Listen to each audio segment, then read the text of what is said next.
दो by election हो रहे हैं इतवार को मलीर में और कुरंगी में। तो मैं आज इधर शाह फैसल कॉलोनी में खड़े होके सारे पाकिस्तान को कह रहा हूं, सारे मुल्क को मैं आज पैगाम दे रहा हूं कि ये इलेक्शन नहीं हो रहे, ये मुल्क का रेफरेंडम हो रहा है। ये मुल्क का फैसला होने जा रहा है। मेरे पाकिस्तानियों,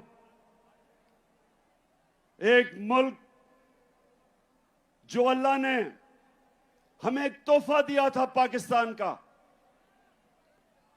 वो आज एक फैसला कुन वक्त पे खड़ा है।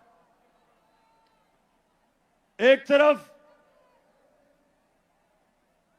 तरफ पाकिस्तान के बड़े बड़े डाकू जो 30 साल से इस मुल्क को लूट रहे हैं,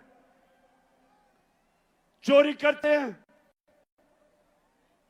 और जब एहतसाब होने लगता है बाहर भाग जाते हैं, फिर डील करते हैं, एनआरओ लेके वापस आ जाते हैं, फिर लूटते हैं, फिर जब एहतसाब होने लगता है फिर बाहर भाग जाते हैं, एनआरओ लेके वापस आते हैं। ये अमीर तरीन होते जा रहे हैं, कौम मकरूज होती जा रही है। जब से ये आए हैं 6 महीने में, और कराची के लोगों, आप शऊर रखने वाले लोगों, ये पाकिस्तान का फाइनेंशियल कैपिटल है। कराची ऊपर जाता है तो पाकिस्तान ऊपर जाता है।